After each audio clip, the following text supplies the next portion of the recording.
Sean bienvenidos a la clase número 15 de Matemáticas 1. El tema de hoy es geometría.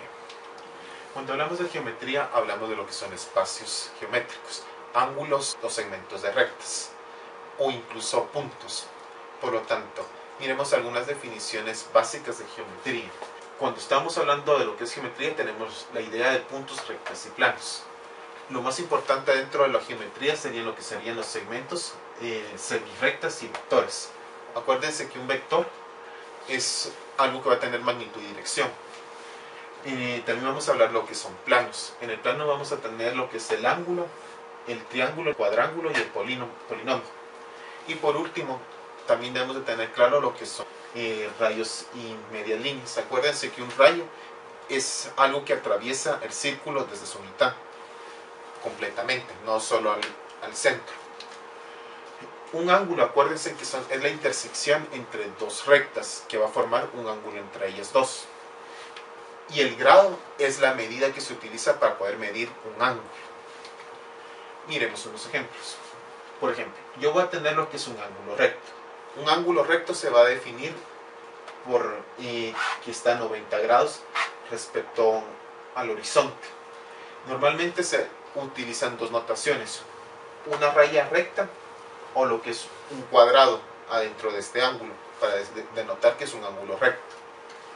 Voy a tener un ángulo obtuso. Un ángulo obtuso es un ángulo que supera más allá de los 90 grados. Quiere decir que puede medir 120 o hasta 180 grados. Por lo tanto, está el horizonte y está abierto completamente lo que es el otro rayo. Un ángulo agudo es un ángulo menor a 90 grados. Puede ser un ángulo de 45 grados o 35. Normalmente son más pequeños. Un ángulo plano es un ángulo totalmente abierto. Serían 180 grados. Y normalmente se representa con una recta y un punto en medio. Ahora, en la teoría de ángulos, lo que es importante tener claro es cómo se está abriendo el ángulo. Por ejemplo, yo tengo dos lados terminales, dos rectas que se atraviesan en un punto. Según conforme se da el ángulo, como se abra esta recta, el ángulo puede ser positivo o negativo. Miremos algunos ejemplos. Si yo abro lo que es los dos rayos, lo abro hacia el lado izquierdo, voy a tener un ángulo positivo.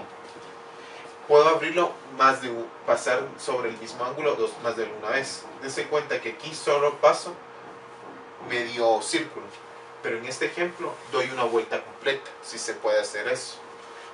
En cambio, si yo hablo al favor de las agujas del reloj, voy a tener un ángulo negativo.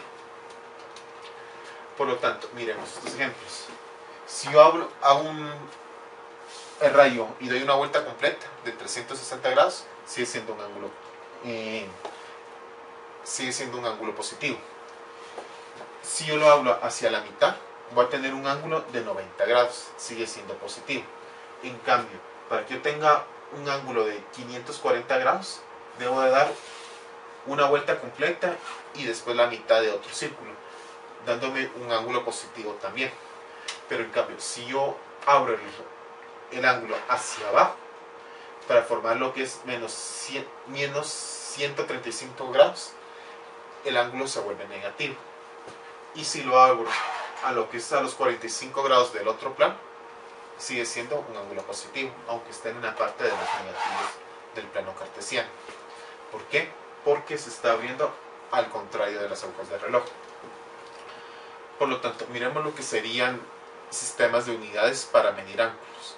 Normalmente se miden en dos sistemas, lo que serían grados y radios. Normalmente necesitamos hacer conversiones dentro de estos dos sistemas. Para poderlo hacer, se realizan las siguientes fórmulas. Miremos este ejemplo. Cuando estamos hablando sobre radianes, vamos a tener un círculo con 6 radianes de medida, más un poco. Por eso se dice que 360 grados, que es un círculo completo, es equivalente a 57.296 radianes, que sería igual, por ejemplo, un radián multiplicado por esto me da esto en grados. Miremos cómo es la fórmula. Agarro un radián y lo quiero pasar a grados. Entonces agarro el grado, lo que serían los grados, por ejemplo 90 grados o 180 grados, y lo multiplico por pi. Lo divido por 180 grados y este resultado me da un radián. Ahora quiero de grados, de radianes a grados. Agarro lo que sería mi número en radianes, lo multiplico por 180 dividido pi, y este resultado que antes estaba en radianes se vuelve ahora grados. Por lo tanto, miremos la comparación entre grados y radianes. 90 grados equivalente a radianes sería pi partido 2. 180 grados sería igual a pi, por lo tanto pi es medio círculo. 270 grados sería 3pi partido 2. Y si yo tengo una vuelta completa en grados, que sería 360 grados, sería 2pi. Miremos la lógica. Si medio círculo es pi, terminar el círculo sería 2pi. Y con esto queda terminado lo que sería la clase de hoy. Muchísimas gracias.